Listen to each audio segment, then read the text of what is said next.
वंदिता अर्हन्ते वो क्षमाराहणा कंसो। जय बोले अनंत अनंत परम सिद्ध भगवान की जय। देवादेव 1008 आदिनाथ भगवान की जय। 1008 शांतिनाथ भगवान की जय। पार्श्वनाथ भगवान की जय। महावीर भगवान की जय। आचार्य संत सागर आदि सागर जी, महावीर कीर्ति विमल सागर सरस्वती सागर जी महाराज की जय। आचार्य श्री कुंतु सागर जी, कनक नंदी पदम जी महाराज की जय। जिनवाणी माता की जय। श्रीमद जैन धर्म की जय। शिव कोटि महाराज की जय। जो आचार्य भगवत अभिज्ञानोपयोगी जैसे आचार्य वैराग्यनंद जी महामंडराज सत्संग गुरुदेव आपके श्री चरणों में हम सभी स्वाध्यायी त्रियोग शुद्धि पूर्वक बारंबार नमोस्तु करते हैं और आपसे विनती करते हैं गुरुदेव हम सबका रत्नत्रय उज्ज्वल और दृढ़ होवे, इसलिए हमें देशना दीजिए। नमोस्तु नमोस्तु नमोस्तु भगवान। एकांत मिथ्यात्व के बारे में इन्होंने समझा दिया था कि एकांत मिथ्यात्व की व्यवस्था कैसे बनती है। यहाँ जो चर्चा चल रही थी अपनी परसों, हाँ। वस्तु के एक स्वरूप का निर्णय करना और वस्तु के दूसरे पक्ष को नहीं देखना, अर्थात या तो नित्य ही मानना या अनित्य ही मानना, या भेद रूपी मानना या अभेद रूपी मानना, या एक रूपी मानना या अनेक रूपी मानना, या भाव रूपी मानना या अभाव रूपी मानना, जी। ये सब एकांत मिथ्यात्व के अंतर्गत आएंगे। जी, संशय और विपरीत की भी बात उन्होंने करी। फिर उन्होंने संशय मिथ्यात्व की बात करी। तो संशय मिथ्यात्व मतलब वस्तु के स्वरूप का ही निर्णय न कर पाना, कि वस्तु स्वरूप ऐसा है कि ऐसा है कि ऐसा है, कि एक रूप है कि अनेक रूप है, कि एक अनेक रूप है, कि अवक्तव्य है, कैसा है, यानी कि उसका एक लक्षण ही नहीं बना पा रहे, उसके स्वरूप का निर्णय नहीं कर पा रहे, ये संशय मिथ्यात्व है। और फिर उसके बाद विपरीत मिथ्यात्व के बारे में चलेगी बात। अब जैसे विपरीत मिथ्यात्व के बारे में उन्होंने बताया कि हिंसा स्वर्ग आदि का कारण है। हाँ, बलि देने से स्वर्ग मिल जाएगा, तो ये हिंसा हाँ, स्वर्ग का कारण मान लिया। हिंसा से जैसे वो कई कई मंदिरों में जो बलि दी जाती है, तो वे भी स्वर्ग जाएंगे, और जो बलि जिसकी दी जा रही है पशु आदि, वो भी मर के स्वर्ग जाएगा। हाँ, वो बलि के काम में आया, इस अपेक्षा से वो स्वर्ग जाएगा। इस अपेक्षा से वो स्वर्ग जाएगा। तो इस प्रकार का मानना, ये अहिंसा को दुर्गति का कारण मानना, हिंसा को सुगति का कारण मानना, तो ये बिल्कुल विपरीतता हो गई, जी। एग्जैक्ट विपरीत है। हाँ, जो पर्वत वसु नारद पर्वत, जो ये कथा चलती है ना, हाँ, अज अज शब्द के ऊपर। आज शब्द के ऊपर लेके ही उन्होंने बलि की व्यवस्था चलाई। हालांकि उस महाकाल नाम के असुर ने लास्ट में जाते जाते सबको ये संबोधन देके गया कि मैंने जो किया है, मैंने ये जो दंपति सुलसा और सगर, इन दोनों को अग्नि में होमना था, इनसे मुझे बदला लेना था, इसलिए मैंने ये सारा सिस्टम दिखाया, लेकिन ये सही नहीं है। जी। लेकिन कौन मानता है, एक बार जब लोगों को हमने कुछ चीज करके प्रैक्टिकल करके दिखा दी और लोगों के दिमाग में वो चीज बैठ गई, तो उन्होंने उसने महाकाल नाम के असुर ने विक्रिया करके इधर पशु होमा जा रहा है और उधर वो स्वर्ग जा रहा है, ऐसा विक्रिया से दिखा दिया उसने लोगों को। अविक्रिया से दिखा दिया, जिन जिन लोगों के दिमाग में बैठ गया सो बैठ गया। अब उसको बाद में तुम भी खुद ये कहने की कोशिश करो भाई नहीं ये सही नहीं है, ये गलत है, बोले ठीक है तुम जानो, हमको सही लगता है यही। इसी प्रकार से जैसे श्वेतांबर मत की उत्पत्ति हुई, तो जिस समय 12 साल का अकाल पड़ा इधर भद्रबाहु स्वामी के समय। भद्रभाव स्वामी के समय, तो भद्रभाव स्वामी ने कहा कि भाई आप सब लोग जो है इधर अकाल पड़ने, क्योंकि उनको निमित्त ज्ञान था, वो तो द्वादशांग के ज्ञाता थे। तो उन्होंने जो स्वप्न में देखा कि एक जिस समय वो आहार पे जा रहे थे, एक 12 फण का सर्प उनके सामने आके अड़के खड़ा हो गया। तो स्वप्न का अर्थ उन्होंने ये लगाया कि बोले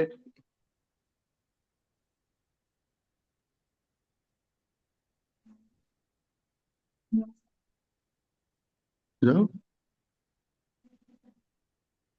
हाँ चले जाओ। तो इस प्रकार से तो 12 साल का 12 फण का सर्प, उसका निमित्त ज्ञान लगाया गया कि 12 साल का अकाल पड़ेगा। फिर एक बार प्रैक्टिकली महाराज भद्रभाऊ आचार्य आहार के लिए जा रहे थे, तो एक पालने में नवजात शिशु बच्चा लेटा हुआ था। जैसे ही महाराज घर में आहार के लिए प्रवेश करने लगे, तो उस बच्चे ने बोला कि जाओ जाओ जाओ। ये बात शायद आपको ध्यान में होगी। यही मुख्यतः से प्रचलित है कि वो बच्चे के मुख से जो पल्ले में झूल रहा था, वही वाली हाँ। बात बताई जाती हाँ, तो जाओ जाओ, फिर आचार्य महाराज ने पूछा कि बोले कितने दिन के लिए? बोले 12 साल। तो फिर उन्होंने इस चीज का अंदाजा लगाया कि यहाँ 12 साल जो है व्यवस्था सही रहने वाली है। नहीं है। तब बहुत सारे साधु, 24,000 साधु थे उस समय। जी। तो 24,000 साधु में बहुत सारे साधु तो दक्षिण भारत चले गए। दक्षिण भारत मतलब इस उत्तर भारत के इलाके को ही छोड़ दिया। और बहुत सारे साधु जब इधर ही रहने लगे तो फिर सारी व्यवस्थाएं धीरे धीरे, जैसे अकाल की स्थिति बढ़ती गई, तो साधुओं के लिए आहार करना मुश्किल हो गया। बहुत सारे सेठिया लोगों ने कहा कि बोले आप 12 साल नहीं, 120 साल भी अकाल पड़ेगा तो भी हमारे भंडार में इतना अनाज है कि हम जो है आपका आहारचर्या करा सकते हैं। लेकिन एक प्रैक्टिकल चीज समझने की बात है, जब हर इंसान भूखा होगा और साधु आहार करने के लिए जाएगा तो उसको आहार कौन करने देगा? बिल्कुल। और कर लेगा तो ऐसा ही हुआ। एक महाराज किसी सेठ के घर में से आहार करके आ रहे थे, तो इन भूखे भूखे लोगों ने देख लिया, तो रास्ते में महाराज को रोक के उनका पेट फाड़ के खा गए।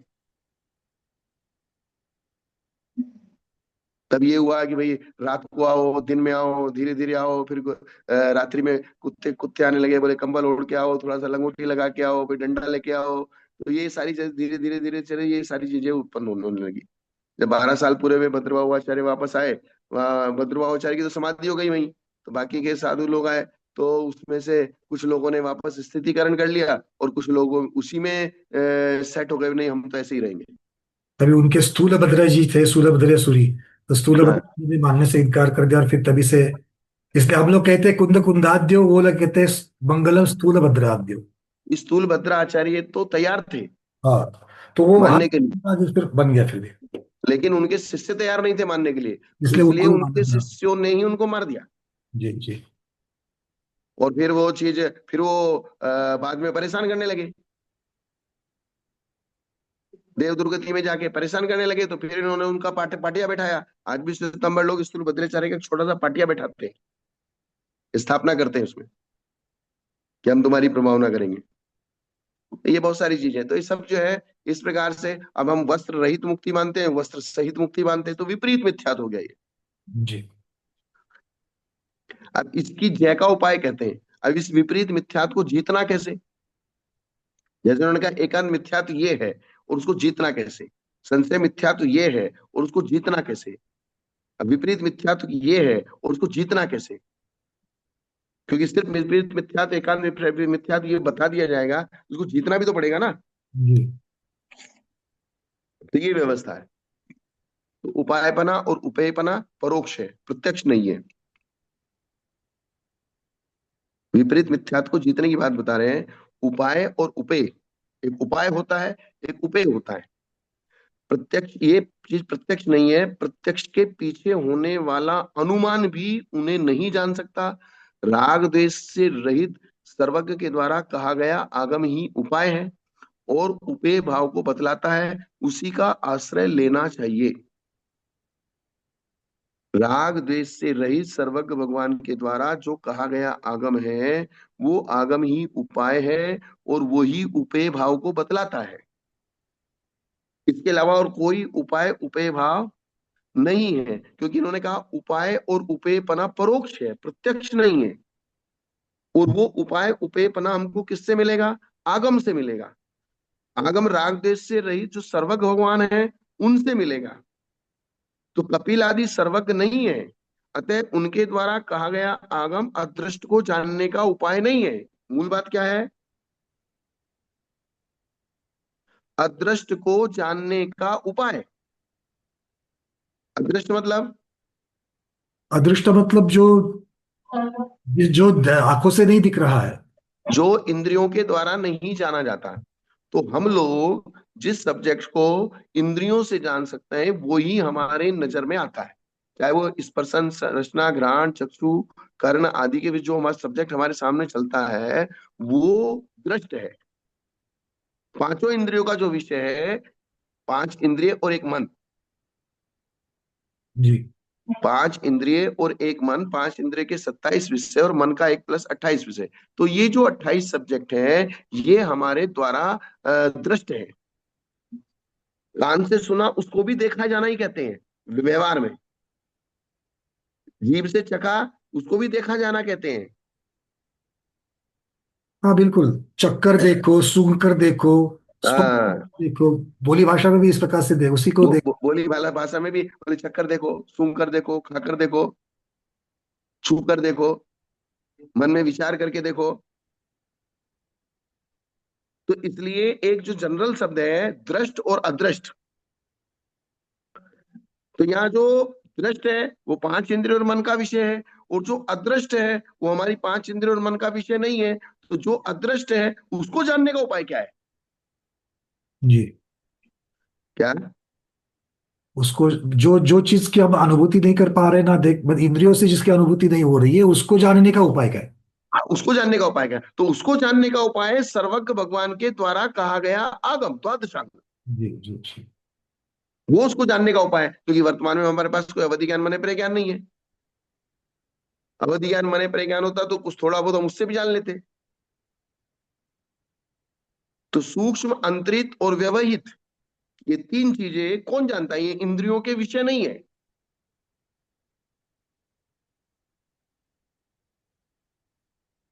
ध्यान में आ रही के बाद? जी क्लियर। क्योंकि अभी क्या हो रहा है कि हम, जो हमें अदृष्ट है उसको भी हम अपने हिसाब से मान रहे हैं, अपनी बुद्धि से मान रहे हैं, हाँ, किंतु क्योंकि अगर, क्योंकि कपिल आदि के पास जो आगम है हाँ वो सर्वज्ञ के द्वारा कहा गया नहीं है। हाँ बिल्कुल, मतलब वो छद्मस्त के द्वारा बताया गया है। और छदमस्त सूक्ष्म, अंतरित और व्यवहित पदार्थों को नहीं जान सकता। नहीं जा सकता बिल्कुल। सूक्ष्म का मतलब जैसे परमाणु आदि है, जी वो सूक्ष्म है। जैसे कालाणु है, धर्म द्रव्य अधर्म द्रव्य है, तो ये इंद्रियों के विषय नहीं है।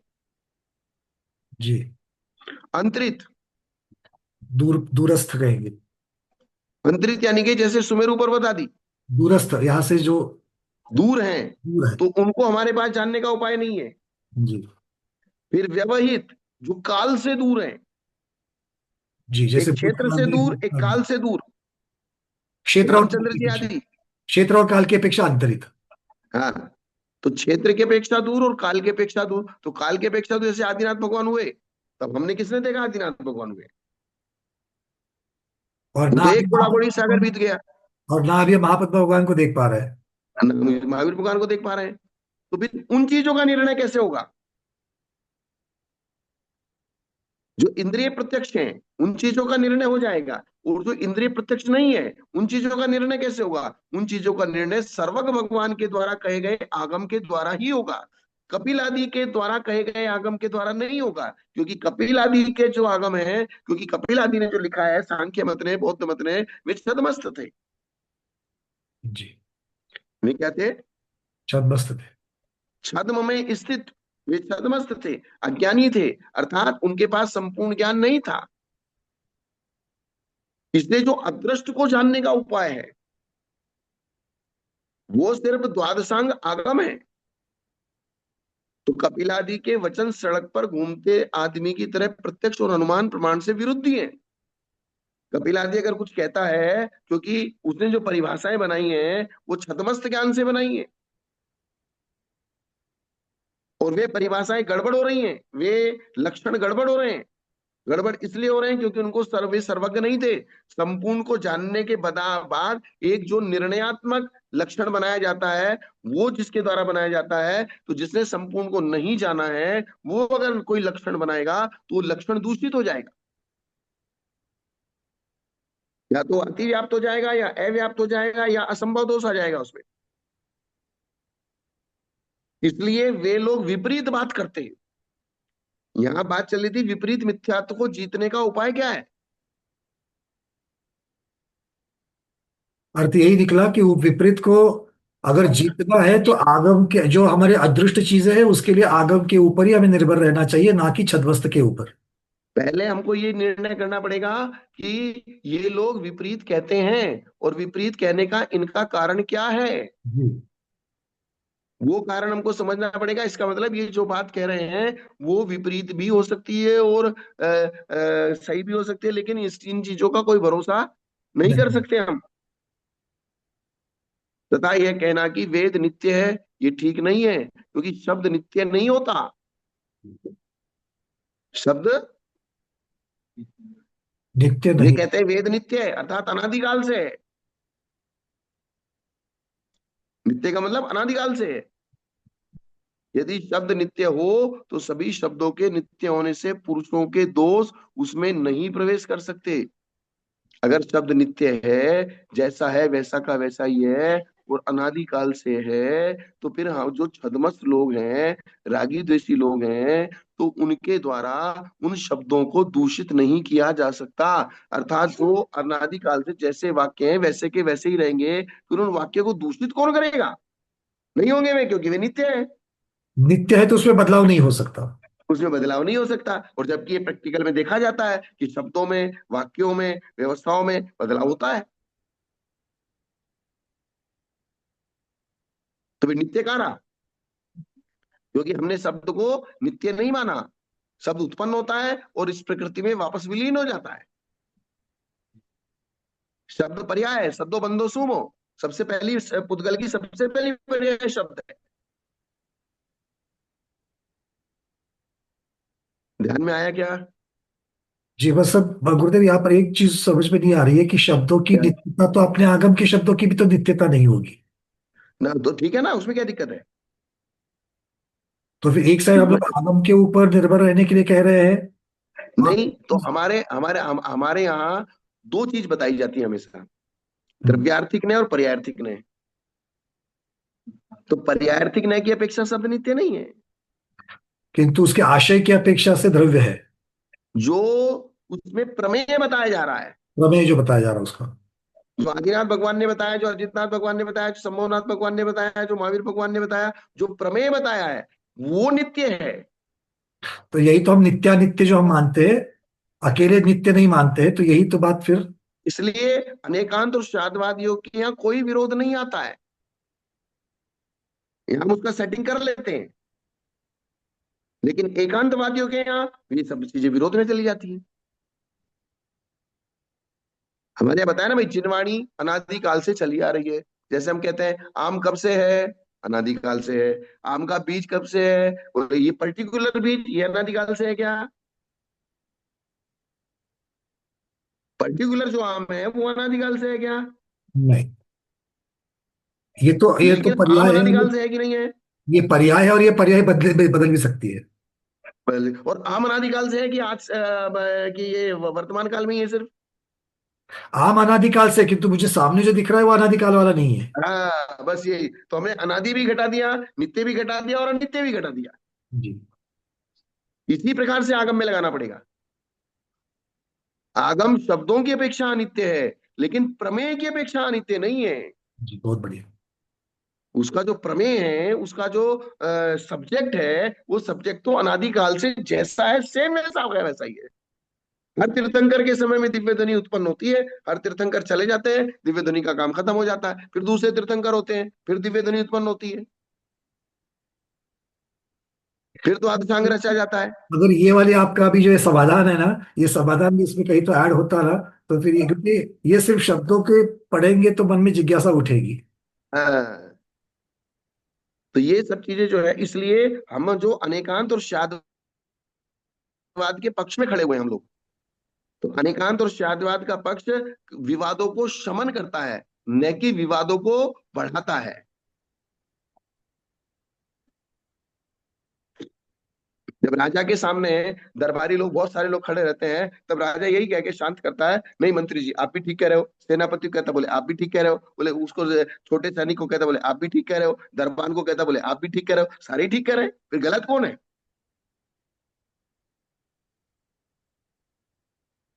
तो विवक्षा है ना। मंत्री ने जिस विवक्षा से बात कही उस विवक्षा से ठीक है। सेनापति ने जिस विवक्षा, लगता है कि मंत्री सेनापति की काट कर रहा है और सेनापति मंत्री की काट कर रहा है, तो विवक्षा नहीं समझे तो ऐसा लगता है कि काट कर रहा है, विवक्षा समझे तो ऐसा लगेगा नहीं, मंत्री अपनी जगह ठीक है, सेनापति अपनी जगह ठीक है। जैसे बच्चे का और बाप का विवाद होता है, तो बाप की जगह बच्चा बैठे तब उसको समझ में आएगी बाप क्या कह रहा है, और बच्चे की जगह बाप बैठे तब उसको समझ में आएगी बच्चे की विवक्षा क्या है। दोनों अपनी अपनी विवक्षा से सही है, लेकिन फिर भी दोनों में विरोध दिखाई देता है। अगर विवक्षा समझ लेंगे तो ये विरोध खत्म हो जाएगा। तो यही हमारे जो डॉक्टर राजेंद्र प्रसाद जी थे, भारत के प्रथम राष्ट्रपति, उन्होंने ये बात कही थी कि जैन धर्म के पास जो ये अनेकांत और स्यादवाद है, ये किसी के पास नहीं है।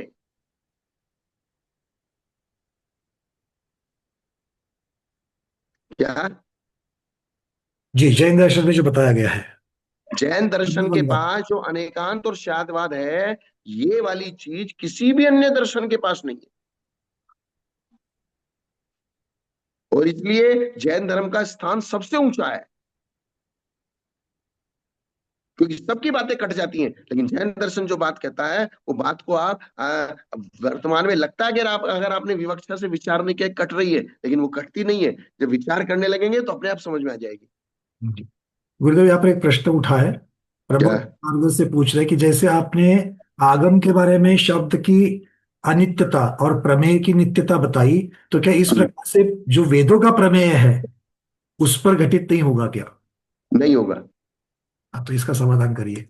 वेदों का प्रमेय इसलिए घटित नहीं होगा क्योंकि उस प्रमेय को छद्मस्तों के द्वारा कहा गया है। बस यही महत्वपूर्ण बात है। और द्वादशांग का जो प्रमेय है, द्वादशांग का जो प्रमेय है, उस प्रमेय को सर्वज्ञ के द्वारा कहा गया है। और छद्मस्तों के ज्ञान से सूक्ष्म, अंतरित और व्यवहित बातें छूट जाएंगी। तो मूल फर्क सर्वज्ञ और छद्मस्त यही है। हाँ, तो इस सर्वज्ञ जो परिभाषा बनाएंगे, सर्वज्ञ जो बात को कहेंगे, वो संपूर्ण परिस्थिति और संपूर्ण विवक्षाओं को ध्यान में रखते हुए कहेंगे। लोक व्यवहार में भी देखा जाता है, जिसको एक आधी विवक्षा अगर मालूम नहीं होती, वो अगर कोई चीज कहता है तो फिर वो बात बनती नहीं है।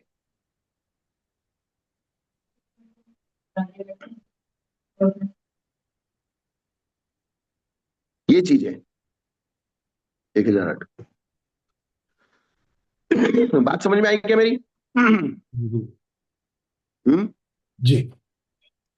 विपरीतता को छोड़ना है तो आगम को ही पकड़ना पड़ेगा, क्योंकि नहीं, आगम तो हर व्यक्ति अपने अपने आगम को आगम कहता है। सर्वज्ञ की वाणी, आगम मतलब सर्वज्ञ की वाणी। तो फिर सर्वज्ञ की वाणी के लिए आपको सर्वज्ञ की सिद्धि करनी पड़ेगी। हाँ, तो सर्वज्ञ की सिद्धि मतलब सर्वज्ञ की परिभाषा सब जगह पर एक ही होनी चाहिए, तभी तो जाकर किसी। हाँ, क्योंकि हर मत वाला अपने अपने स्थापक को तीर्थंकर कहता है। हर मत वाला अपने अपने स्थापना करने वाले को सर्वज्ञ कहता है। और हर मत वाला अपने अपने शास्त्र को आगम कहता है। कहने मात्र से नहीं होगा, लक्षण स्वरूप की सिद्धि हो जाए है। तभी होगा। तो इसलिए फिर न्याय की गद्दी पे बैठ के उसने जो कहा है, उस बात को समझ, उसकी परीक्षा करनी पड़ेगी कि जी। तुम्हारा आगम सर्वज्ञ के द्वारा कहा गया नहीं है, तुम्हारा स्थापन करता तीर्थंकर नहीं है, तुम्हारा स्थापित करता सर्वज्ञ नहीं है, इसलिए आपकी बात प्रामाणिक नहीं है। तो पहले ये बात सिद्ध करनी पड़ेगी हमको। और हमारा आगम सर्वज्ञ के द्वारा कहा गया है, हमारा आगम तीर्थंकर के द्वारा कहा गया है, इसीलिए ये सारी चीज फिर हमारी बात सिद्ध है। एक बार अगर हमने सर्वज्ञ की सिद्धि कर दी, तो फिर बहुत सारी बाधाएं, फिर तो फटाफट हम अपनी बातें कहते चले जाएंगे। जी। जी। उसके दिमाग में अगर हमने सर्वज्ञ की सिद्धि बैठा दी, जी। ये चीज है।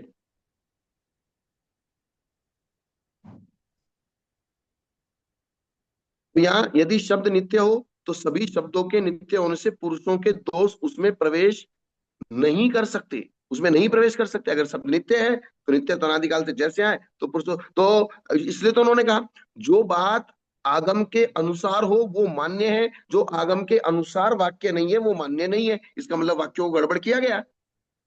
जी। जी। इसका मतलब क्या हुआ? इसका मतलब वाक्यों को चेंज किया गया ना। जो अनुकूल नहीं है वहीं पर तो बदलाव हो गया। तो इसका मतलब वो नित्य नहीं है। जी। भाई, महावीर भगवान एक थे कि अनेक थे? पर्याय की अपेक्षा तो एक ही थे। एक ही थे। और महावीर भगवान ने जो आगम दिव्य ध्वनि का उपदेश दिया, वो एक ही बार दिया और एक जैसा ही दिया। फिर हम आज सब इतने सारे अनुयायी कैसे हो गए अलग अलग? हम 13 पंथी हो गए, 20 पंथी हो गए, कांची पंथी हो गए, तारण पंथी हो गए, श्वेतांबर पंथी हो गए। श्वेतांबर में भी एक डंडी वाले हो गए, मुंह पट्टी वाले हो गए, स्थानकवासी हो गए। 13 पंथियों में भी अलग अलग प्रकार के 13 पंथी हो गए, 20 पंथियों में भी अलग अलग प्रकार के 20 पंथी हो गए, अपने कांची पंथियों में भी। अपने हिसाब से उनकी दिव्य ध्वनि का अर्थ या उनकी व्याधि का अर्थ लगा करके हमने अपना आगम तैयार कर लिया, ये बात तो होगी। महावीर भगवान ने इतने सारे पंथ बताए थे क्या? नहीं बताए थे, वो तो बताने की आवश्यकता भी नहीं थी। तो ये सबको ही पता है कि महावीर भगवान ने सारे पंथ नहीं बताए थे, इसका मतलब ये सारे पंथवादी झूठे हैं। निशंक। ये सब अपने अपने आप को हम कह रहे हैं कि हम ये मानते हैं, हम ये मानते हैं, हम ये मानते हैं, और ये नहीं मानते, ये मानते और ये नहीं मानते। अरे तुम्हारे मानने ना मानने से फर्क क्या पड़ रहा है? बिल्कुल बिल्कुल ठीक है। तुम्हारे मानने ना मानने से व्यवस्थाएं चेंज नहीं हो जाएंगी। व्यवस्थाएं तो जो अनादिकालीन है वो व्यवस्थाएं वो की वो ही रहेंगी। तुम मानो चाहे ना मानो। हमने आपको क्या कहा कि हम यहाँ जो बैठे हैं, पढ़ रहे हैं, हम व्यवस्थाओं के सुधार के लिए नहीं पढ़ रहे, हम अपनी बुद्धि के सुधार के लिए पढ़ रहे हैं। बिल्कुल अपनी बुद्धि में प्रॉब्लम है, उसको ठीक कर रहे हैं। उस बुद्धि की प्रॉब्लम को ठीक करना है, न कि व्यवस्थाओं की। व्यवस्थाएं तो अनादिकालीन जैसी है वैसी चल रही है। आप कितने भी अपने मंदिरों की परंपराओं को बदलते रहो, ऊपर नीचे करते रहो, लेकिन अकृत्रिम चैत्यालयों की जो परंपराएं हैं और जो व्यवस्थाएं हैं, और नंदीश्वर दीप आदि की या सुमेरु पर्वत आदि में जो अकृत्रिम चैत्यालय हैं, और स्वर्गों में जो अकृत्रिम चैत्यालय हैं, और जिनकी देवलोग पूजा करते हैं, जिस सिस्टम से करते हैं अनादिकाल से, उसी सिस्टम से करते आ रहे हैं और आज भी कर रहे हैं। उसमें बिल्कुल कोई चेंज नहीं होता। तुम्हारे छोटे मोटे मंदिर में तुम कुछ भी चेंज करते रहो। बिल्कुल। किसी मंदिर में अगर ऐसा कोई बोर्ड लगता है कि यहाँ पर इसी आपना की शिक्षा या अभिषेक पूजन होगा, वो तो आपके अहम की पूर्तता हो जाएगी। पुष्टि। बस उसकी पुष्टि है। बाकी चीजों को तो आगम को सिद्ध करने की जरूरत नहीं, हो तो सर्वज्ञ के द्वारा प्रेरित है, तो वो तो स्वयं सिद्ध है। और वो मूल परंपरा अकृत्रिम चैत्यालयों में निरंतर चलती है, वो पूजा चल रही पद्धति। है बिल्कुल। तुम्हारे एक दो मंदिर में पूजा पद्धति चेंज करने से वो पूजा पद्धति चेंज नहीं होती, क्योंकि असंख्यात चैत्यालय भवनवासियों के, व्यंतरों के, ज्योतिषियों के, फिर कल्पवासियों के, और उन सब चैत्यालयों की व्यवस्था एक ही प्रकार की है। नंदीश्वर मध्यलोक के 458 चैत्यालय, नंदीश्वर द्वीप के चैत्यालय, सुमेरु पर्वत के चैत्यालय, तो वे चैत्यालय, उनमें जो व्यवस्था चलती है, मूल व्यवस्था वो है। इसी प्रकार से जो व्यवस्थाएं जो व्यवस्थाएं विदेश क्षेत्र में चलती है शुरू से, जो कर्म भूमि संबंधी, कर्म चौथे काल के शुरुआत में जो व्यवस्था कर्म भूमि की विदेश क्षेत्र में चलती है, वो मूल व्यवस्थाएं हैं। जी मनु। बाकी धीरे धीरे धीरे धीरे धीरे मनु हैं। मनु भी उसी प्रकार से उसको यहाँ पर लाते हैं, तीर्थंकर हाँ। करते हैं। तो जैसे आदिनाथ भगवान तीर्थंकर, उन्होंने विदेश क्षेत्र की व्यवस्था को समझा अवधि ज्ञान से, और फिर यहाँ उस व्यवस्था को लागू किया। जी आदि पुराण पढ़िए आप। आदि पुराण में लिखा है कि उन्होंने, आदिनाथ भगवान ने पहले ये विचार किया कि यहाँ की व्यवस्था कैसे चलेगी। तो उन्होंने विदेश क्षेत्र की व्यवस्था को अवधि ज्ञान से विचार किया कि विदेश क्षेत्र में क्या व्यवस्था चल रही है। तो वो शाश्वत कर्म भूमि कहलाती है विदेश क्षेत्र। और हमारी जो कर्म भूमि है वो शाश्वत कर्म भूमि नहीं है। इसलिए मूल चीज, मूल मुद्दा ये पूजा पाठ का नहीं है। मूल मुद्दा है तत्व ज्ञान का। जी जी जी बिल्कुल। पूजा पाठ तो एक बार बार कहने में आता है, लेकिन मूल मुद्दा है हमारा तत्व ज्ञान सही होना चाहिए। क्योंकि जो भी चीज कही है सर्वज्ञ भगवान के द्वारा कही गई चीजों को हम छोटी बुद्धि वाले, छदमस्त बुद्धि वाले, 1 मिनट में काटने की कोशिश करें। नहीं ऐसा नहीं होता है, ऐसा नहीं होता है, अरे ऐसा नहीं होता है, वैसा नहीं होता है। तुम जो है, जिनको कोई ABCD नहीं आती, वो जज बन के बैठे हैं।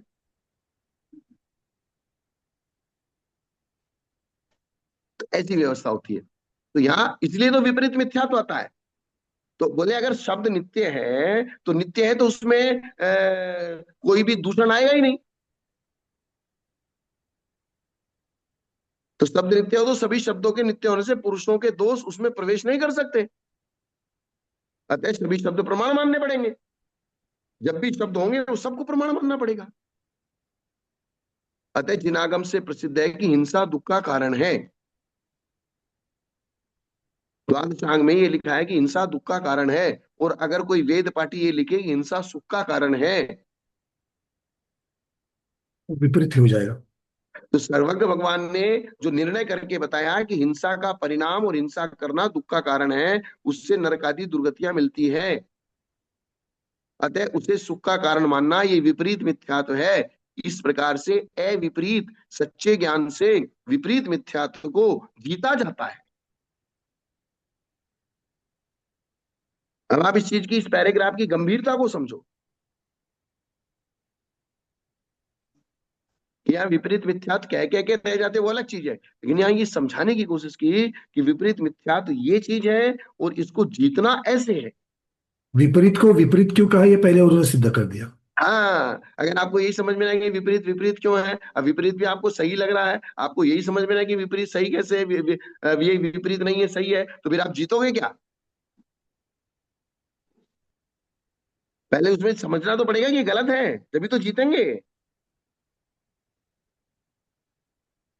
यहाँ कोई शंका करता है कि जिन्होंने चिरकाल तक रत्नत्रय की भावना नहीं भाई, केवल अंतर, ये मैटर पूरा हो गया। हाँ, ये पांच तो प्रकार के मिथ्यात्व और पांच प्रकार के मिथ्यात्वों को जीतना, क्योंकि उन्होंने पहले ही कहा था कि सबसे पहले समाधि के लिए मिथ्यात्व का त्याग करना सबसे पहली शर्त है, उसके बिना समाधि की भूमिका ही नहीं बनेगी। अब कोई शंका करता है कि जिन्होंने चिरकाल तक भी रत्नत्रय की भावना नहीं भाई है, केवल अंतर्मूर्त काल तक ही रत्नत्रय की आराधना की है, उनकी भी मुक्ति मानी जाती है। तब आप चिरकाल तक भावना भावना भावना करने की बात करते हो, तो ये बात समझ में नहीं आती। जब अंतर्मूर्त में भी मुक्ति मानी गई है, जैसे भरत चक्रवर्ती आदि अंतर्मूर्त में दीक्षा ली, दीक्षा लेके अंतर्मूर्त में ध्यान किया और ध्यान किया, तत्काल केवल ज्ञान की प्राप्ति हुई, झंझट खत्म। तो वो भरत चक्रवर्ती का एक ही उदाहरण है, असंख्यातों मुनि, एक तीर्थंकर से लेके 24 तीर्थंकर तक मोक्ष चले गए, और तो किसी का भी नाम नहीं आता।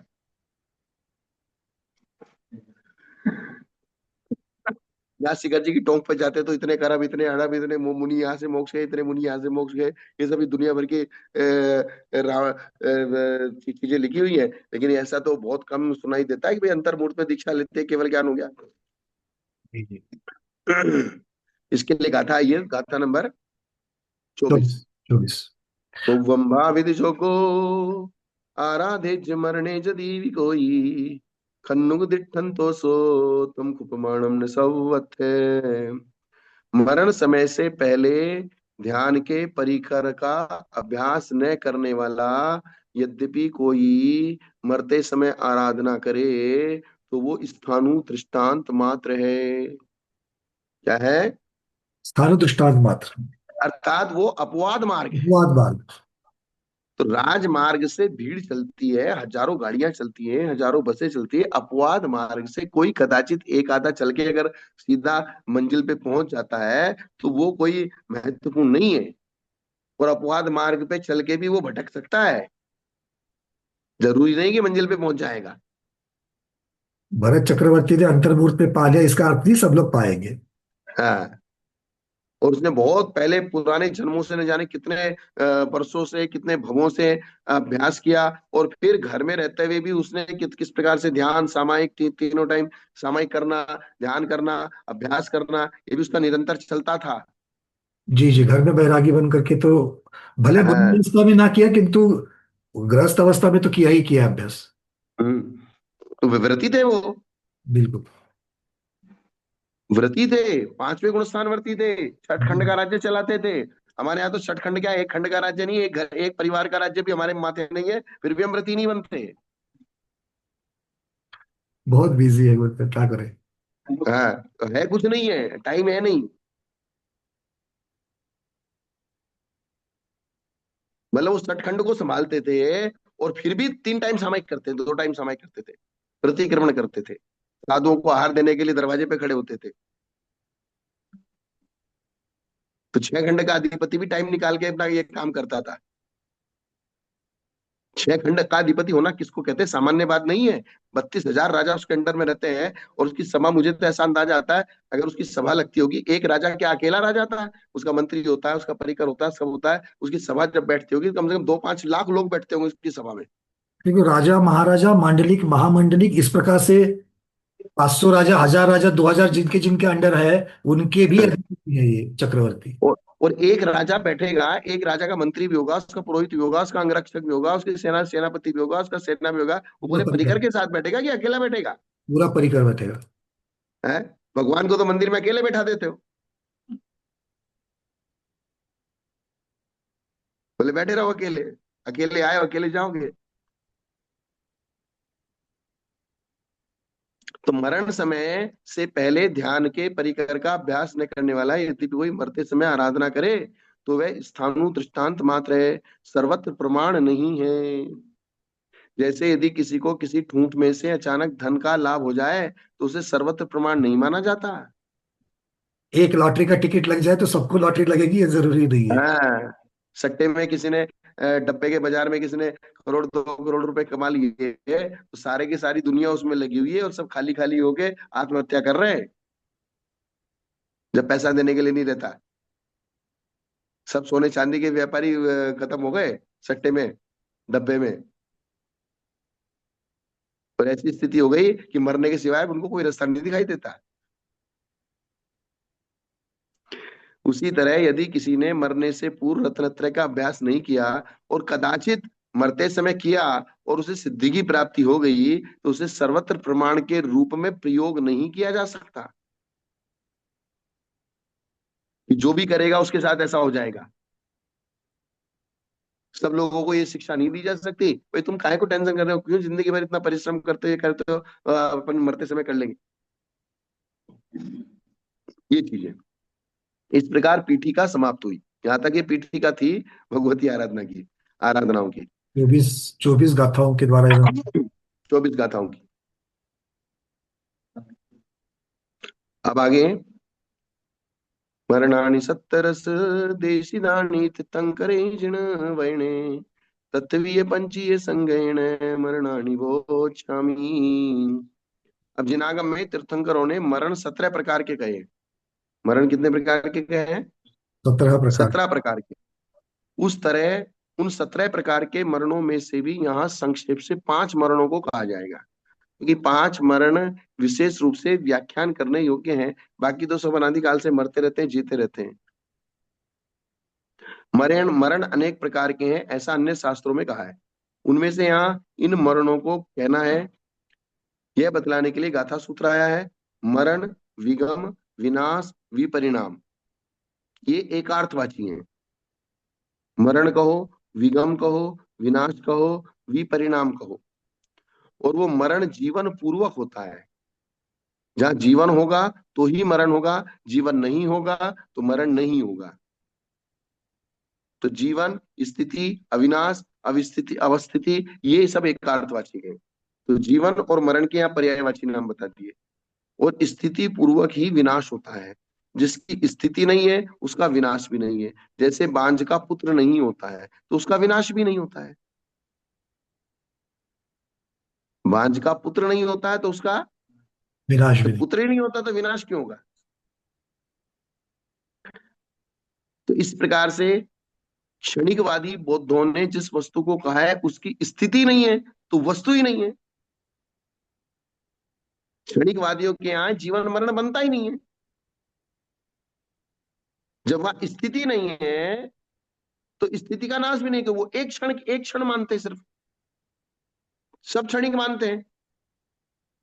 अभी आप थे, अगले क्षण नष्ट हो गए। नष्ट हो गए तभी मैंने किसी से उधार लिया, अगले क्षण में नष्ट हो गया, अब उधार किसको दूं वापस? तो इसलिए खाओ पियो मजा करो। उनकी उनकी मतों में बोले किसने किसका लिया, किसने, तो लेने वाला चला गया, देने वाला चला गया, तो फिर मतलब क्या है? अर्थात जो क्षणिक मानते हैं उनके यहाँ वस्तु ही नहीं बनती। वस्तु व्यवहार जितने भी एकांतवादी हैं, उन एकांतवादियों के यहाँ एक पक्ष को मानने से दूसरा पक्ष अपने आप खत्म हो जाता है। जैसे दीवार का एक हिस्सा नष्ट कर दो तो दीवार का दूसरा हिस्सा अपने आप खत्म हो जाएगा। दीवार के 2 पार्श्व भाग होंगे ना, तो एक पार्श्व भाग को तोड़ोगे तो दूसरा तो उसी के साथ जुड़ा हुआ है ना। जिस जो वसेगा नहीं वो वस्तु ही नहीं, मतलब जो हाँ, रहेगा नहीं, स्थिति नहीं, वो वस्तु ही नहीं। यहाँ एक प्रश्न लिखा है किसी ने कि बोले चक्रवर्ती को तो बहुत सारा टाइम मिलता है क्योंकि उसका सारा कार्य तो उसके मंत्री करते हैं, उसके मंडली के राज्य करते हैं, उनके जो नौकर चाकर निधियां कर लेती हैं, इसलिए चक्रवर्ती तो खाली बैठा रहता है। फिर वो इसलिए वो पूजा पाठ करता रहता है। अब इसका जवाब तो पंकज जी देंगे। बिल्कुल दे सकता हूँ। देखो, ऐसा एक चर्चा चली थी कि भैया ठीक है, आपके यहाँ तो आप तो पूरा ऑफिस का काम संभालते हुए भी करते हो, क्योंकि आपके हाथ के नीचे 4-5 लोग हैं तो वो पूरी लाइन संभालते, तो आपको जाने की जरूरत नहीं है। हमने हम्म, बोला ठीक है, अब आपको भी 4-5 लोग लेते हैं, आप वहां से निवृत्त होकर के दिखाइए या फिर उसको करके दिखाइए। भाई प्रॉब्लम ये कि वो 4 लोगों को काम क्या दे, इसमें हम वापस व्यस्त हो जाते हैं। तो हम्म। सचमुच में जब तक नहीं चाहते, ऐसा मत सोचो कि चक्रवर्ती को उसके हाथ के नीचे लोग हैं इसलिए है कि वो उनमें ही वो व्यवस्था नहीं होता है, उनको दे दिया तो वो काम करते रहेंगे, किंतु वो अपने आत्मा का भी कल्याण करता है। हम लोगों का दूसरा है, हम दूसरों को काम देंगे तो वो काम करता ही कि नहीं करता है, और उसको अगले पल में क्या काम दूं, उसको इतनी तनख्वाह दे रहे हैं 8 घंटे में, उसको 6 घंटे का ही काम है, 2 घंटा नहीं है तो और क्या काम दूं, इसमें हम व्यस्त हो जाते हैं। मतलब आपको कितनी भी मदद दी जाए, आप निवृत्त नहीं होगे, ये हमारी शोकांतिका है। निवृत्त आप इसलिए नहीं हो सकते क्योंकि मुख्य पुण्य जो चलता है वो मेन आदमी का चलता है। जी। और मेन आदमी के हटते ही सार तुम्हारे सारी व्यवस्थाएं उसी क्षण नष्ट भ्रष्ट होने वाली है। अगर चक्रवर्ती दीक्षा ले लेगा तो दीक्षा लेते ही सार चक्रवर्ती का जितना भी वैभव है, वो निधियां हैं, 14 रत्न है, वो सब गायब हो जाएंगे। और जब चक्रवर्ती उत्पन्न होता है तो कहां से आ जाते हैं मालूम नहीं पड़ता। सब देव लोग लाके स्थापित कर देंगे और देव लोग इनको उठा उठा के ले जाएंगे चक्रवर्ती के मरते ही। ये तो इसलिए उनका पुण्य चक्रवर्ती को है ये उनका पुण्य है, उस पुण्य की अपेक्षा से वो सारी चीजें आई। पुण्य। और कितने भी छोटे लोग हों, सहयोगी लोग हों, कुछ भी हों, लेकिन निर्णय करने के लिए चक्रवर्ती को ही खड़ा रहना पड़ेगा। कार्तिकेय अनुप्रेक्षा की शुरुआत में ही कहा गया है कि लक्ष्मी सिर्फ पुण्य के साथ चलती है, जब तक पुण्य है तब तक लक्ष्मी है, पुण्य खत्म लक्ष्मी खत्म। लक्ष्मी को पुण्य की दासी कहा है। ऐसी। इसलिए चक्रवर्ती फ्री नहीं रह सकता। चक्रवर्ती फ्री इसलिए नहीं रह सकता कि सारे निर्णय, सारी व्यवस्थाएं, वो सेवक लोग कितनी भी सारी व्यवस्थाएं बना लेंगे, लेकिन उसमें ठप्पा किसको लगाना पड़ेगा? तो चक्रवर्ती चक्रवर्ती को ही लगाना पड़ेगा। नहीं तो उसके बिना जैसे प्रधानमंत्री है, नीचे के लोग कितना भी काम करें, लेकिन लास्ट में स्वीकृति किसकी? स्वीकृति उसे प्रधानमंत्री को समझना पड़ेगा कि क्या व्यवस्था बनाई, कैसे बनाई, किस प्रकार से बनाई। हाँ ठीक है, कोई बात नहीं, चलो आगे।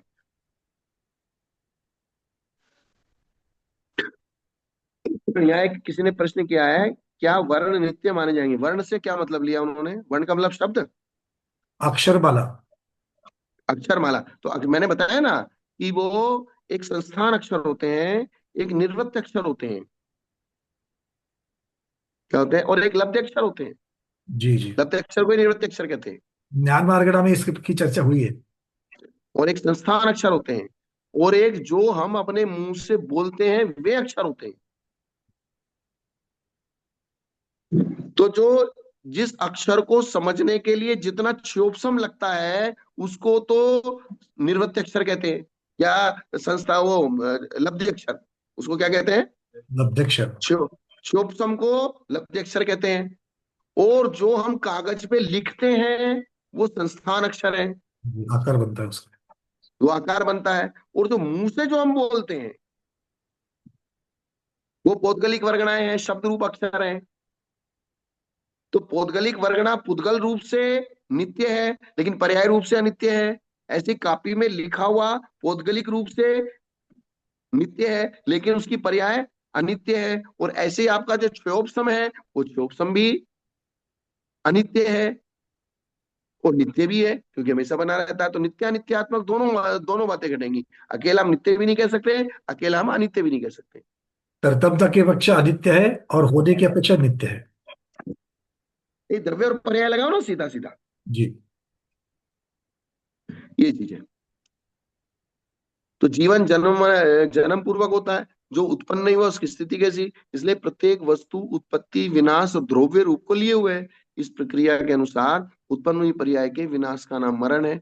देवपना, त्रियंचपना, नारकपना और मनुष्यपना, इन पर्यायों का विनाश यहाँ मरण शब्द से लिया है। अर्थात मरण का मतलब क्या है? मरण शब्द का मतलब विनाश। तो विनाश किसका विनाश? द्रव्य का विनाश कि पर्याय का विनाश? पर्याय का।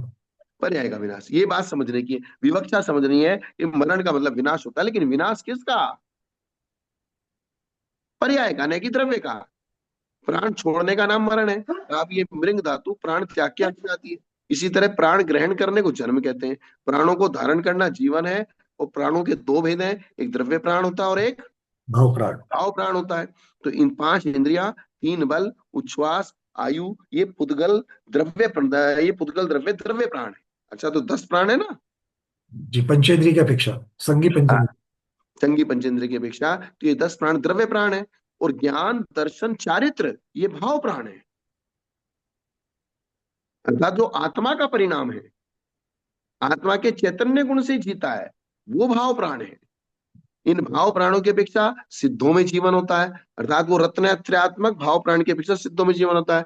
उन प्राणों में आयु प्राण के दो भेद हैं, एक अधायु एक भवायु। एक अधायु और एक भवायु। भवायु। तो भव धारण करने को भवायु कहते हैं, भव शरीर को कहते हैं, और आयु कर्म के उदय से आत्मा भव धारण करता है। आयु कर्म के उदय से आत्मा क्या करता है? भवधारण। अतः आयु कर्म भव धारण रूप है, उसे ही भवायु कहते हैं। कहा भी ये शरीर को भव कहते हैं, और वो भव आयु कर्म के द्वारा धारण किया जाता है, इसलिए भव धारण में कारण आयु कर्म को भवायु कहते हैं। और इस प्रकार आयु के वश से ही जीव जन्म लेता है, आयु के उदय से जीवित रहता है, पूर्व आयु का विनाश और आगे की अन्य आयु का उदय होने पर मरण होता है। वर्तमान की आयु खत्म हो गई, आगे की आयु चालू हो जाएगी, तो पूर्व पर्याय खत्म हो जाएगी, नई पर्याय चालू हो जाएगी। आयु के वश से जीव जन्म लेता है, आयु के उदय में जीवित रहता है, अन्य आयु का उदय होने पर अथवा पूर्व आयु का नाश होने पर मर जाता है। तो ये हुआ भव आयु की व्याख्या। अब अधायु, अधायु किसे कहते हैं? क्योंकि आयु के दो भेद किए, एक भवायु और एक अधायु, अधायु।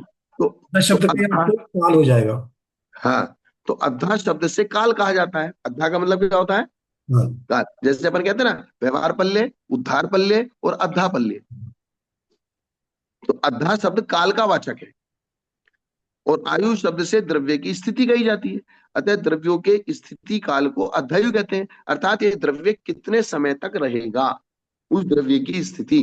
तो द्रव्यार्थिक नय की अपेक्षा द्रव्यों की अध्यायु अनादि निधन है, अर्थात कोई भी पदार्थ कभी भी नष्ट नहीं होता, इसलिए उसका काल कितना है? जीव द्रव्य, पुद्गल द्रव्य, धर्म द्रव्य, अधर्म द्रव्य, आकाश द्रव्य, बोले कब कितनी आयु है इनकी? अनादि से अनंत काल तक। इसकी अपेक्षा द्रव्यात्मक नहीं की अपेक्षा। द्रव्यार्थिक, अर्थात द्रव्य का कभी नाश नहीं होता, तो उसकी आयु अनादि अनंत है।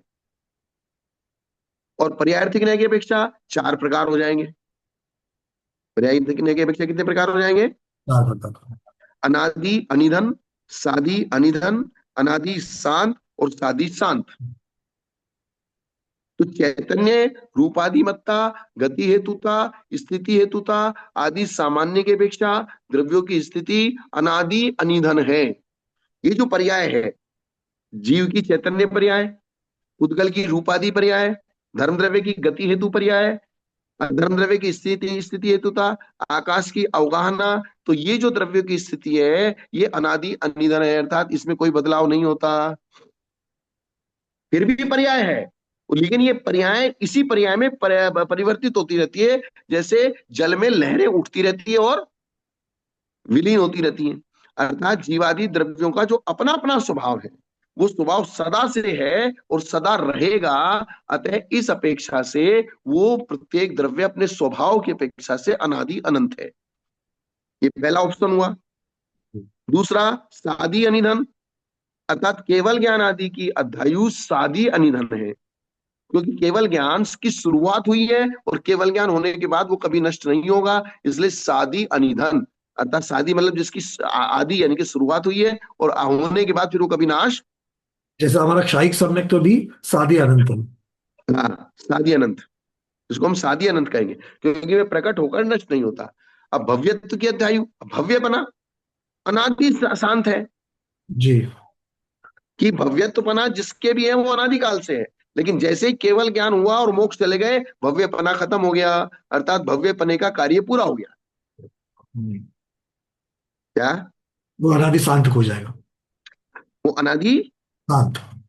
शांत हो जाएगा, क्योंकि भव्यपना जब तक केवल ज्ञान नहीं हुआ तब तक भव्यपना है, केवल ज्ञान होने के बाद मोक्ष जाने के बाद भव्यपना खत्म। क्योंकि भव्यपने का कार्य है कि आपको मोक्ष पहुंचा देना, मोक्ष पहुंचा के वो काम खत्म हो जाता है। जैसे अग्नि रोटी को पका के खुद खत्म हो जाती है। क्या? अर्थात जब सिद्ध हो गए तब उसको भव्य कहेंगे या भव्य कहेंगे? नहीं, भव्य भव्यता तो 13वें गुणस्तर में पूर्णता चली गई। हाँ, तो भव्य तो भव्य है का ही मतलब नहीं। होने योग्य, आ- अर्थात हो चुका, तो फिर अब हाँ, भव्य नहीं रहा। उत्कृष्टता हो गई। तो केवल ज्ञान आदि की अध्याय शांति निधन, क्योंकि वे प्रकट होकर नष्ट नहीं होती। भव्यत्व की अध्याय अनादि शांत है, क्योंकि भव्यत्व भाव यद्यपि अनादि होता है किंतु मुक्त होने पर नष्ट हो जाता है। कोप आदि सादि सनिधन है, और क्रोध आदि भाव क्रोध उत्पन्न होता है और नष्ट नष्ट हो होता है। जाती है, तो तो शादी शांति। सादि सत। शांत, जी। तो ये चारों चीजें घटा दी। यहाँ किसी ने प्रश्न लिखा, नमोकार मंत्र के लिए क्या प्रयोग करें? वो तो अनादि निधन। तो अब विवक्षा लगाना पड़ेगा आपको, अनादि निधन किस विवक्षा से, और सादी निधन किस विवक्षा से, इसे विवक्षा लगाना पड़ेगा आपको। भाव की अपेक्षा और द्रव्य की अपेक्षा। अर्थात जो पंच परमेष्ठी हैं, पंच परमेष्ठी अनादि अनिधन है, अनादि अनंत हैं। अब उन पंच परमेष्ठियों के जो वाचक शब्द हैं, ठीक। पंच परमेष्ठी के, जी ये वाचक। नमोकार मंत्र पंच परमेष्ठी के वाचक शब्द हैं। नीतिबद्ध। अर्थात पंच परमेष्ठी को कहने वाले शब्द, ये शब्द बदल सकते हैं, ये जरूरी नहीं कि नमोकार मंत्र यही रहेगा। अवत प्राकृत में नमो अरहंतानम हुआ, हिंदी में अरिहंतों को नमस्कार हो, इस प्रकार से कहा। हाँ, तो ये शब्द है, क्योंकि शब्द को अनित्य कहा है, अभी बताया ना। जी जी। शब्द परिवर्तन हो सकते हैं, लेकिन शब्दों के द्वारा कहे जाने वाला जो प्रमेय है, वो जो पंच परमेष्ठी रूप को कहा जा रहा है, वो पंच परमेष्ठी अनादि अनंत है। जी, विषय का स्वरूप। हाँ, अत्यंत अनादि अनादि काल से अनंत काल तक रहेंगे। सिद्धों का स्वरूप, आचार्यों का स्वरूप, उपाध्याय का स्वरूप, साधुओं का स्वरूप, और ये पांचों परमेष्ठी अनादि अनिधन है। लेकिन शब्द की अपेक्षा ये शब्द चेंज हो सकते हैं। इसलिए जो नमोकार मंत्र को अनादि अनिधन अनादि अनंत कहा है, वो पंच परमेष्ठी की विवक्षा से कहा है। किससे कहा है? पंचपरमेष्टि की विवक्षा। हाँ। और फिर इसमें बहुत अगर ये नमोकार मंत्र ही अनादि निधन से यही शब्द चल रहे हैं, तो फिर हमको केवल ज्ञानी की शरण लेनी पड़ेगी, उसका ज्यादा हम व्याख्यान नहीं कर सकते। हम्म। अगर शब्द यही हैं, पंच परमेष्ठी के वाचक, नमो अरियंताणम, नमो सिद्धाणम, नमो आयरियाणम, तो अगर यही शब्द हैं, तो उसके लिए हमारे पास अभी बताने का कोई उपाय नहीं है। तो नहीं केवली है। गम्य हो जाएगा। है, केवली गम्य है फिर तो। वो केवलिगम में है। क्योंकि जो द्वादशांग है, द्वादशांग जिस प्रकार से उसके जितने अक्षर आदि बताए गए हैं, वो द्वादशांग हमेशा से उतने ही अक्षरों में, उतने ही प्रमाण में लिखा जाता है। हालांकि हर तीर्थंकर के समय द्वादशांग चेंज होता है। चेंज का मतलब क्या होता है? चेंज का मतलब क्या होता है? एक गणधर से दूसरे गणधर चेंज हुए, लेकिन प्रमेय भी वही रहता है और शब्द भी वही रहते हैं। संख्या भी वही है पदों की और आशय भी वही है। हाँ, क्योंकि पदों की संख्या वही है, और पदों की व्याख्या पद उसी उतने ही है, उसी प्रकार से है, उतने ही शब्द हैं, उससे ज्यादा शब्द नहीं है। जैसे एक सिलेबस है इस वर्ष 10वीं कक्षा के लिए, गणित के लिए जितना सिलेबस है वो इस प्रोफेसर ने बताया, तो सिलेबस हाँ, भी वही है और जितने उसके अंदर जो लेसन है वो भी उतने हैं, अगले साल भी उतने रहेंगे, सिर्फ प्रोफेसर बदल जाएंगे। बस बस बस। लेकिन द्वादशांग में सिलेबस भी वही है, प्रमेय भी वही है, शब्द भी वही है, सारी व्यवस्था सेम है। हम्म। वहां शब्द भी नहीं बदलते। हाँ, नहीं, शब्द कैसे बदलेंगे? अब बताइए, शब्द कैसे बदलेंगे? शब्द के जो भंग बनाए हैं इन्होंने, 64 अक्षरों को मिला के जो भंग बनाए हैं, वही के वही है, उसके अलावा कोई भंग ही नहीं बनेगा। अब समझना इतना है कि ये जो नमोकार मंत्र है, ये शब्द है, ये द्वादशांग का हिस्सा है क्या? तो कितने? नहीं नहीं, वो तो क्योंकि उन्होंने सारे भंग ले लिए, एक भी भंग नहीं छोड़ा। पुनरुक्त तो ये कर दिया उसको। पुनरुक्त कर दिया, एक भी भंग नहीं छोड़ा। अर्थात एक अक्षर वाले जितने भंग बनेंगे, दो अक्षर वाले जितने भंग बनेंगे, तीन अक्षर वाले जितने भंग बनेंगे, सब ले लिए उन्होंने। तो इस अपेक्षा से ऐसा लगता है कि शब्द भी वहां चेंज नहीं होंगे। हाँ, तीर्थंकर चेंज होंगे, गणधर चेंज होंगे। और है भी वो क्या कह सकते हैं उसको, जो अनुभव वाणी है। एक तो है हाँ, अनुभव वाणी, तो और पहले अनुभव और फिर सत्य, मतलब जब तक श्रोता के कान में नहीं पड़ेगी तब तक तो अनुभव ही चलेगी। तो वो विवक्षा अलग हो गई। यहाँ उस यहाँ हम इस विशेषण चीज से का मतलब चयन, अक्षरात्मक, अगर अक्षरात्मक कहेगी तो वो ओंकार रूप ही है, तो सभी के हाँ, ओंकार रूप है, उसमें भी बदलाव नहीं है। सभी की ओंकार रूप है, और उस ओंकार रूप में ही शब्दों के जितने भी भंग बन सकते हैं, उन सारे भंगों को लेके द्वादशांग लिख दिया गया। गुरुदेव ये हो सकता है क्या आगे पीछे, जैसे प्रश्न पूछने की जो श्रृंखला है, वो प्रश्न पूछने की श्रृंखला श्रोता की अपेक्षा से है, तो श्रोता जिस, वो चेंज हो सकता है, वो चेंज हो सकता है। हाँ ये बदल सकता है। श्रोता किसी भी शब्द, किसी भी प्रकार से एक नया वाक्य, लेकिन फिर भी जो श्रोता शब्द बनाएगा, शब्द पूछेगा, वाक्य बनाएगा, तो फिर सारे के सारे भंग द्वादशांग में आ गए। हाँ मतलब उसमें खाली कुछ नहीं रहेगा। एक भी भंग नहीं कटेगा। हम्म। हम्म। हाँ तो ठीक है ना। अब इसका बहुत बारीकी खुलासा अगर समझना, अब सिर्फ समझना है, जैसे हमारे आगम में शब्द आता अविभागी प्रतिच्छेद, क्या शब्द बोला? जी, भाव की इकाई अविभाज्य प्रतिच्छेद। किसकी इकाई?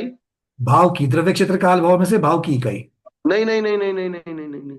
अविभाज्य प्रतिच्छेद तो यह शक्ति का सबसे छोटा अंश, इस प्रकार से। हाँ, शक्ति का, ताकत का सबसे छोटा अंश, परमाणु, उद्गल का सबसे छोटा हिस्सा, ये द्रव्य की समय, अपेक्षा हो गया, क्षेत्र की काल अपेक्षा का सबसे प्रदेश हो छोटा गया, हिस्सा। काल की अपेक्षा समय हो गया, और भाव हाँ, की अपेक्षा से उन्होंने अविभाज्य प्रतिच्छेद कह दिया, क्योंकि भाव भी गुण है। भाव का मतलब, और उसको शक्ति का अंश कहेंगे ना तो वो ज्यादा शक्ति का क्लियर अंश, रहेगा। हाँ शक्ति का अंश हाँ, में वो फिर वहां पर कंफ्यूजन नहीं होता। कंफ्यूजन, शक्ति अंश। भाव में तो फिर वो भाव कौन सा भाव, किस प्रकार का भाव, बहुत सारे चाहे है वो उसमें। ज्ञान का भाव, ज्ञान गुण का शक्ति का अंश है, चाहे दर्शन गुण का शक्ति का अंश है, लेकिन अविभागी प्रतिषेध का मतलब शक्ति अंश। भाव शब्द हमने द्रव्य क्षेत्र काल भाव इसके साथ जो आता है उस अपेक्षा, हाँ, क्योंकि वहां पर तो द्रव्य इसलिए क्षेत्र काल भाव में भाव का अर्थ गुण ही है। प्रत्येक काल में गणधर भगवान सेम प्रश्न पूछते हैं या सेम करते हैं, ऐसा कुछ नहीं कह सकते, क्योंकि पूछने वाले जो अलग अलग प्रकार के हैं, प्रश्न सेम हो सकते हैं, लेकिन पूछने वाले अलग अलग होते हैं। और पूछने वाले, अब किसको क्या शंका हुई, किसी ने उस द्वादशांग में से क्या पूछा, किसने क्या पूछा, किस तीर्थंकर के काल में किसने क्या पूछा, किसने क्या पूछा, जो अलग अलग पूछ सकते हैं, लेकिन उन सबका जो कैलकुलेशन करेंगे वो अपन, यानी कि जो भी पूछेगा वो भूतकाल में कभी ना कभी पूछ लिया गया है। और केवली काल भी तो बदल रहा है, किसी का बस 30 वर्ष है, और किसी का सैकड़ों वर्षों में, 1000 वर्ष में है। नहीं, जो भी प्रश्न पूछा गया है वो भूतकाल में वे सारे प्रश्न पूछे जा चुके। हाँ ये भी बिल्कुल ये बनेगा। जैसे आदिनाथ भगवान से किसी ने पूछा, और इसके पहले असंख्या तो 24 ही हो गई, आज वर्तमान में कोई तीर्थंकर से प्रश्न पूछ रहा है, तो वो प्रश्न एकदम से बिल्कुल नया कि आज तक किसी ने नहीं पूछा, ऐसा नहीं होता है। वो दिव्य ध्वनि में उसका उत्तर निहित है, पहले से ऑलरेडी है उसके अंदर। और वे शब्द के भंग भी निहित हैं, कि आप उन शब्दों के भंगों के अलावा कोई नया भंग नहीं बना सकते। जी, नया भंग कैसे बना दोगे आप? क्योंकि पदों की संख्या भी वही रहेगी। हाँ, हाँ, क्योंकि वे प्रकट होकर नष्ट नहीं होता। भव्यत्व की अध्यायु, अब सिर्फ बात इतनी सी रह गई कि जो नमो अरिहंताणम ये शब्द रचना है, ये अगर द्वादशांग की अंतरंग की है, अर्थात द्वादशांग का कोई एक चैप्टर का, पैराग्राफ का कोई वाक्य हमने लिया है, अंग प्रविष्ट की है क्या? हाँ,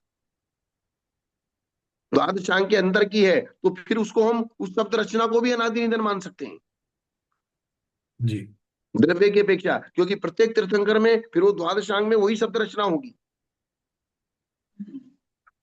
और अगर वो वो सिर्फ प्रमेय है, प्रमेय को हमने अपने शब्दों में, पुष्पदंत भूतबली आचार्य ने अपने शब्दों में उस प्रमेय को रखा है, क्योंकि धवला जी में निबद्ध मंगल और अनिबद्ध मंगल, तो नमोकार मंत्र को निबद्ध मंगल सिद्ध किया गया है।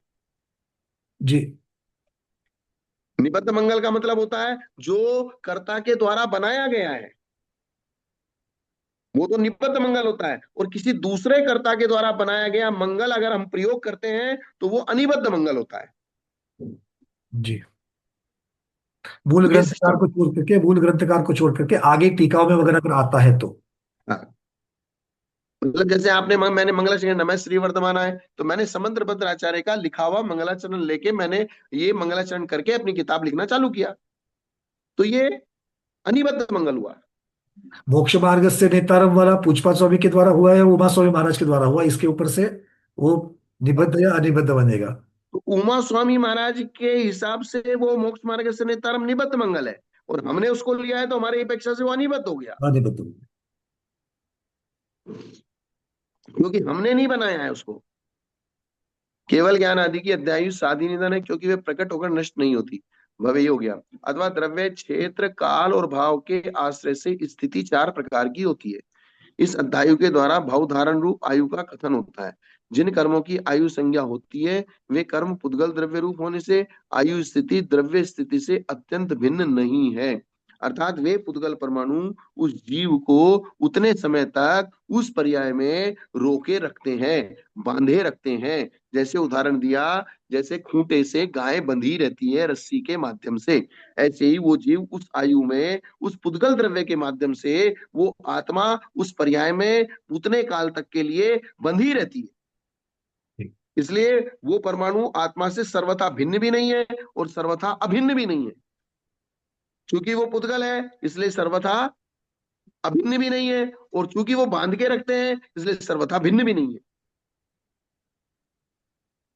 अथवा जो आयु संज्ञा वाले पुद्गल उदय में आ रहे हैं उनके गल जाने को ही मरण कहते हैं। और वे मरण जिन वचन में तीर्थंकरों ने 17 प्रकार के बताए गए हैं, ये मरण की व्याख्या कर दिया। क्या? मतलब प्रति समय में जो हो रहा है, वो वायु का जो निषेक खिल रहे हैं, वो भी मरण ही है। एक बहुत सुंदर प्रश्न आया है कि जैसे ये इंग्लिश है, हिंदी है, तमिल है, तेलुगु है, फ्रेंच है, जापानीज है, तो ये भाषा है। ये भाषा है तो भाषा तो सुनने वालों की है, इसीलिए तो अष्टमहाभाषा और लघु सात शतक भाषा, इस प्रकार से 718 भाषाएं तो कही गई। अब आपको मैं एक चीज बता देता हूं। जैसे इंग्लिश में आप बोलते हैं कम, आइए। हम्म। इंग्लिश में क्या बोलते हैं? कब। कम, कम माने आना। हिंदी में क्या बोलते हैं? आओ। संस्कृत में क्या बोलते हैं? आगच्छ। हम्म। आगच्छ आगच्छ। अत्र अत्र।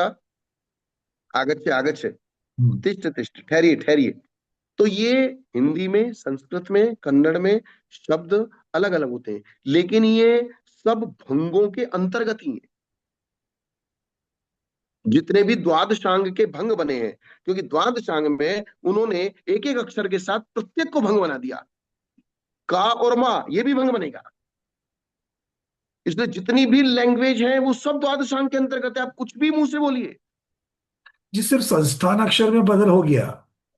हाँ मतलब इंग्लिश की लिपि और देवनागरी लिपि, ये संस्थान अक्षर की अपेक्षा से बदल है। उसके अंदर जो प्रमेय है वो प्रमेय तो सेम रह सकता है। हाँ।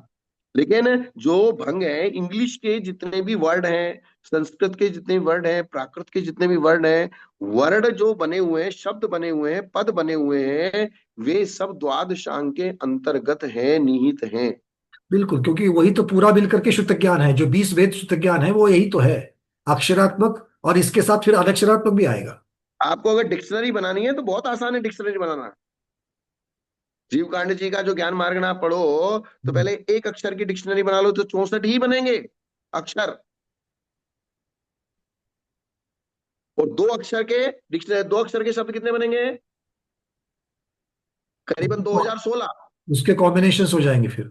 2016, मुझे ध्यान है ना, करीबन 2016। तो दो अक्षर के जो शब्द हैं, पूरी वर्ल्ड में, पूरे तीनों लोकों में, जो भी इस मुख रूपी यंत्र से उच्चारण करेगा दो अक्षरों के शब्द, 2016 से 2017 नहीं बनेगा। ये प्रमेय की अपेक्षा से लगाना पड़ेगा। नहीं, शब्दों की अपेक्षा। तो हर एक भाषा में दो अक्षरी शब्द तो जितने बनेंगे तो उनकी टोटल करेंगे तो उससे ज्यादा हो जाएगी। दो अक्षरी शब्द 2016 से ज्यादा बनेंगे ही नहीं। प्रमेय अलग अलग हो सकता है। कैसे बना दोगे आप? तो सब मिला के तो बना। जब उन्होंने सारे भंग बना लिए, सब मात्राओं को भी तो भंग में ले लिया। नहीं, हाँ, गुरुदेव, मात्राओं को भी भंग में ले लिया। 718 भाषा अगर हम लोग लिखेंगे और अगर मैं 2016 को 718 का अगर मैं भाग लगा दूं तो दो या तीन ही आ जाएंगे। तो प्रत्येक भाषा में दो तीन से भी तो ज्यादा आराम से बन जाएंगे, दो दो अक्षर के शब्द। दो दो अक्षर के शब्द जो बनेंगे, दो अक्षर के शब्द, दो अक्षर के शब्द 2016 के बाद अगर आप बोलोगे तो वो रिपीट हो जाएगा। उसमें अक्षर जैसे, नहीं जुड़ेगा, ऐसा आपको कहना है, अपुनरुक्त कहने की आप कह रहे हो। हाँ, हाँ फिर जैसे मैं हमने ठीक। लिखा एक, दो और तीन। मतलब अगर मैं इंग्लिश में ए और बी, ये अगर दो वर्णों को लूंगा, तो ए और बी से बनने वाले जो शब्द है वो 2016 से ज्यादा नहीं बनेंगे। 2017 में ए के साथ में फिर दूसरा आ जाएगा। नहीं नहीं नहीं नहीं नहीं नहीं, हाँ, मतलब दो अक्षरों के मेल से जो शब्द बनेंगे। जैसे ए और आ को मिलके बनाइए, ए और ई को मिलके बनाइए, ए और बड़ी ई को मिलके बनाइए, ए और कै को मिलके बनाइए, ए और खे को मिलके बनाइए। तो एक एक करके क्रम क्रम से हमने सारे 64 अक्षरों के साथ एक एक एक एक एक, एक, सब रिपीट करके आगे पीछे करके सब बनाए। जैसे हमने लिखा एक, दो, तीन, तो तीन अक्षरों के भंग कितने बनेंगे? सात। हाँ मतलब ये अपुनरुक्त की अपेक्षा से वर्णन हो गया। नहीं तो तीन के कितने भंग बनेंगे आप बताइए मुझे। तीन में ए बी सी। एबीसी के कितने भंग बनाओगे आप? ए बी सी के बनेंगे, फिर ए बी सी के बाद में एक ए तो बी डी सिंगल बनेगा। कॉम्बिनेशन बनेगा। अब ए बी सी बनने के बाद में मैं उसमें बी और सी नहीं दूंगा। अब हाँ, मैं कॉम्बिनेशन बनाऊंगा। एक सिंगल कॉम्बिनेशन बनेगा, ए बी सी। जी। एक डबल कॉम्बिनेशन बनेगा, ए बी, ए सी और बी सी। ये डबल कॉम्बिनेशन हो गया। इसके बाद अब अगर करोगे तो रिपीट हो जाएगा। और एक तीन का कॉम्बिनेशन बनेगा, ए बी सी। तो तीन सिंगल बनेंगे, तीन डबल बनेंगे, और एक तीन का कॉम्बिनेशन बनेगा। ऐसे सेवन बनेंगे, और सेवन के बाद अगर आप जाओगे तो वो रिपीट हो जाएगा। बिल्कुल ये ऐसा है, बिल्कुल। समझो जरा बात को गंभीरता से। ये प्रैक्टिकली लिखना चालू करेंगे तो अपने आप सिद्ध हो जाएगा ये। हाँ, तो इसी प्रकार से हम हमारे पास अक्षर कितने? 64, 64। तो वर्णमाला के 64 की अक्षर जो कितने हैं? 64 के जो अपुनरुक्त कॉम्बिनेशन होंगे उस प्रकार से देखा जाएगा इसको। हाँ, 64 के जो अपुनरुक्त कॉम्बिनेशन होंगे वो 2016 ही होंगे।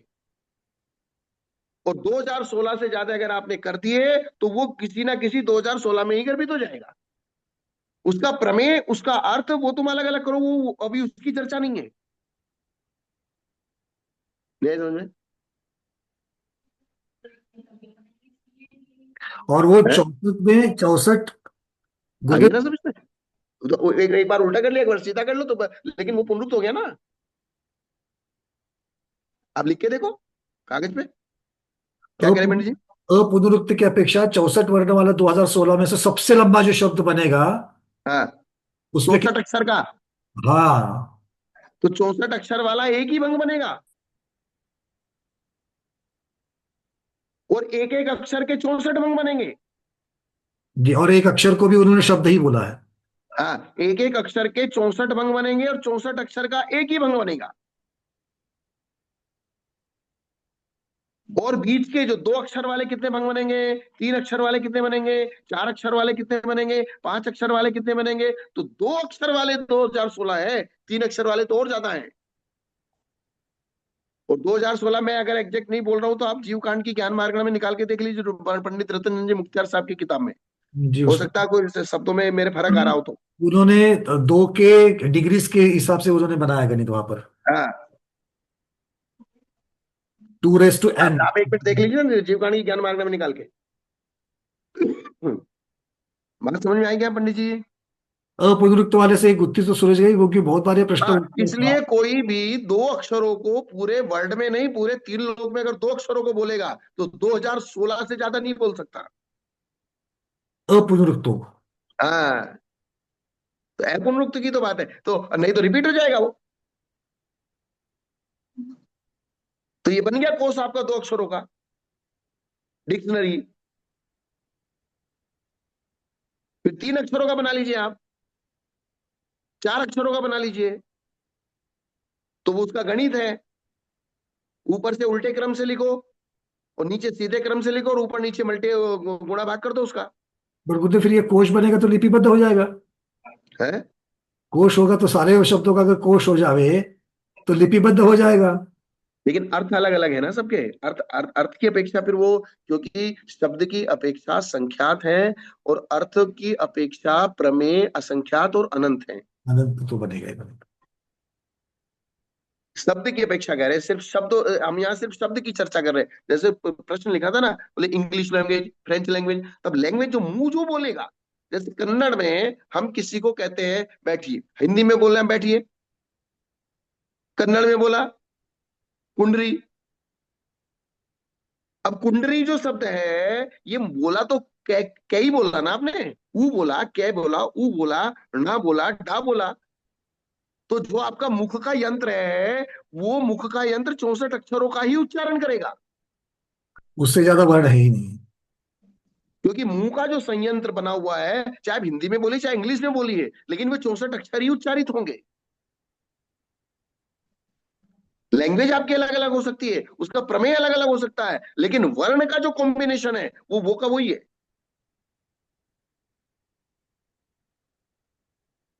ये बात को थोड़ी गंभीरता से चिंतन करने की है। और इसी से शब्द कर्णेंद्रिय का विषय बनेगा। हाँ, ये चीज है। बस आज इतना ही रहने दें। जी चलेगा। तो कल शंका से आगे चलेंगे। है। ये शंका जो है, शंका तक हम लोगों ने आज लिखा है यहाँ पर मार्क कर। हाँ हाँ हाँ। जी। कुछ थोड़ा सा सब्जेक्ट आया होगा समझ में। देख आज खाद्य मिल गया है चिंतन के लिए काफी। हाँ एक प्रश्न आ रहा है, पवन जी का ले ले। हाँ, ले ली ले ली। पवन जी पूछिए।